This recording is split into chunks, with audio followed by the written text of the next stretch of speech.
Gagasan itu asupan pokok demokrasi berkualitas. Gagasan mesti dipertarungkan. Yang terbaik akan menang. Semakin banyak politik gagasan mengisi panggung, politik identitas tak punya tempat bernaung. Simak Gagasan UKI. Assalamualaikum warahmatullahi wabarakatuh. Salam sejahtera untuk kita semua. Om Swastiastu, Namo Buddhaya, salam kebajikan. Teman-teman, berbagai isu terkait bongkar pasang paslon untuk maju di pilkada udah mulai bermunculan. Hal ini nih nggak lepas ya dari manuver para partai politik atau ya setidaknya tokoh-tokoh lah di partai politik tersebut. Terlebih di daerah-daerah yang sangat strategis dan diberitakan secara masif ya seperti Jakarta yang lanskap politiknya bisa dibilang mirip dengan lanskap politik nasional. Konfigurasi partai politik yang bertarung ini juga menurut banyak pengamat nggak akan jauh berbeda dengan apa yang pernah terjadi pada Pilpres 2024 kemarin. Oke, kita langsung aja ya. Setidaknya udah ada satu poros yang dapat hampir dipastikan majunya bakalan bersama, yaitu poros Koalisi Indonesia Maju atau poros KIM ya kalau disingkat ya. Jadi teman-teman, poros KIM ini udah hampir dapat dipastikan hadir mengisi pilkada sebagai sebuah kesatuan koalisi yang berlanjut dari Pilpres kemarin ya, turun ke pilkada. Terutama pilkada DKI atau yang sekarang udah disebut DKJ. Nah, sisanya partai-partai di luar KIM ini masih sedang mencari bentuk koalisi. Poros KIM ini teman-teman adalah poros pengusung Prabowo Gibran yang pada Pilpres lalu ya berisikan partai Gerindra, Partai Golkar, Partai Demokrat, ada PAN juga, PSI, Partai Bulan Bintang, Partai Garuda, Gelora, Partai Prima, dan Partai Aceh. Jadi Kim yang sukses pada Pilpres 2024 lalu bertekad untuk melanjutkan kebersamaan mereka ke Pilkada 2024 ini, terutama di wilayah-wilayah strategis seperti Jakarta. Berbeda dengan partai-partai di luar Kim yang umumnya mencari kesamaan pada figur terlebih dahulu, baru kemudian memikirkan konfigurasi koalisi. Nah, dalam Kim, tekad untuk bersama-sama maju dalam pilkada ini, itu dikedepankan duluan. Baru kemudian ya soal tokoh dipikirkan, dibicarakan, dan diputuskan secara bersama-sama. Terlepas tentu saja ada mekanisme internal di masing-masing partai untuk mengusung tokoh yang akan diusung dalam pilkada ini. Oke, langsung aja ya. Partai Keadilan Sejahtera teman-teman atau PKS ya baru aja mendeklarasikan bahwa mereka akan mengusung Pak Anies dan Pak Sohibul Iman dalam pilkada 2024 di Jakarta. Tentu aja bahwa PKS mengusung Pak Anies sebagai calon gubernur dan Pak Sohibul Iman sebagai calon wakil gubernur adalah sesuatu yang patut kita hormati. Itu adalah hak PKS. Terlebih PKS adalah partai dengan jumlah kursi paling banyak di DPRD DKI, yaitu 18 kursi. PKS hanya butuh 4 kursi lagi yang akan didapatnya atau yang harus didapatnya melalui partai koalisinya. Karena untuk mengusung paslon di DKI itu dibutuhkan 22 kursi. Tapi bukan itu yang mengganggu pikiran saya. Begini, dikutip dari kantor berita Detikcom, Sekjen PKS ya, Pak Habib Abu Bakar Al-Habsyi dalam keterangannya kepada media ya, mengatakan bahwa Ketua Umum PSI atau Mas Kaisang Pangarep udah disodor-sodorkan oleh Presiden Joko Widodo ke para partai politik untuk dimajukan di Pilkada DKI.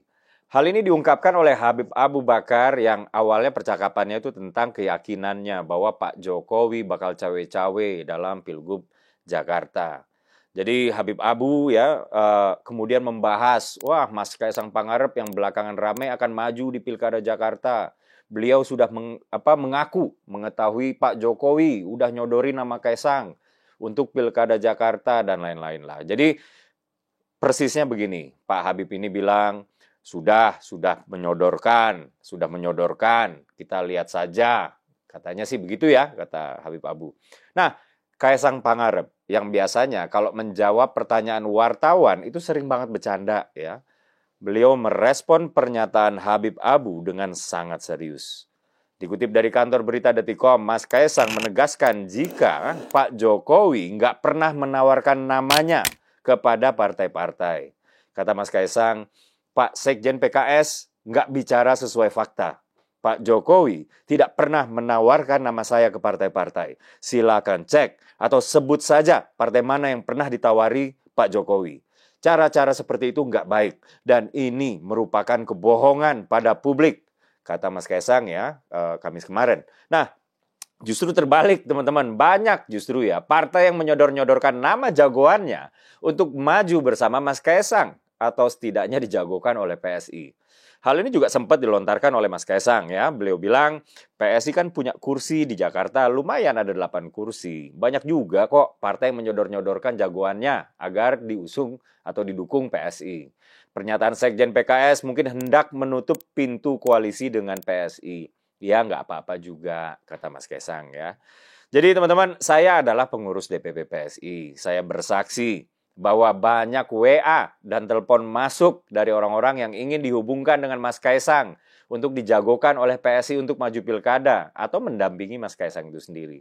Ada dari mereka yang dari partai politik, ada juga yang non-partai. Pada tanggal 9 bulan Juni ini ya, beberapa minggu lalu, saking capeknya saya dengan permintaan-permintaan yang kayak tadi itu saya bilangin ya. Saya tuh sampai cuitkan di aplikasi X yang bunyinya begini nih. Saya bilang, buat teman-teman yang jadi narahubung atau tim calon tertentu untuk Pilkada 2024 ini, saya ini maksudnya saya sendiri ya, Dedek Prayudi atau Uki, saya bukan calo rekom partai. Jadi stop hubungi saya, berharap dicaloin, dan ikuti aja deh proses yang benar, oke? Peace out, saya bilang begitu ya. Teman-teman, perlu kita ketahui juga ya, yang terus-terusan menggadang-gadang nama Mas Kaisang Pangarep itu bukan Mas Kaisangnya sendiri, atau dari PSI-nya sendiri, ya, sebuah institusi yang dipimpin oleh Mas Kaisang. Wabil khusus tentang DKI, yang menggadang-gadang itu justru partai yang mengusung Pak Anies sendiri, yaitu PKB. Logika aja, PKB itu bukan bagian dari Koalisi Indonesia Maju, sehingga gimana bisa PKB diorkestrasi kalau memang ada ya si orkestrasi tersebut yang sering dituduhkan tadi lah gitu ya. Nah, ini kenapa PKB menjadi penting ya? Dikutip dari kantor berita CNN Indonesia, Ketua DPW PKB DKI Jakarta, Pak Hasbialah Ilyas, menganggap duet Anies Kaisang cerminan sila ketiga Pancasila Persatuan Indonesia. Katanya begini, ini sebenarnya Mas Kaisang masuk dengan Mas Anies ini, kita mengamalkan Pancasila nomor 3, Persatuan Indonesia. Ini mempersatukan, kata Pak Hasbialah. Ada juga PAN, melalui Pak Zulhas pernah mewacanakan duet RK Kaisang. Lalu kemudian Zita Kaisang ya. Di Bekasi pernah juga relawan Prabowo Gibran mendaftarkan Mas Kaisang untuk maju Pilwalkot. Lalu ada juga di Surabaya. Bahkan Mbak Erina pernah diusulkan oleh teman-teman Gerindra Sleman untuk maju di Pilkada Sleman. PSI gimana?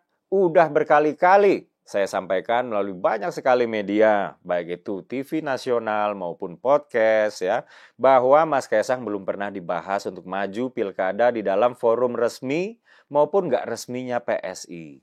Lawang PKPU-nya juga belum mengizinkan. Malah yang rame justru pihak eksternal yang menginginkan Mas Kaisang. Lah ini kok malah Habib Abu malah memutarbalikan fakta.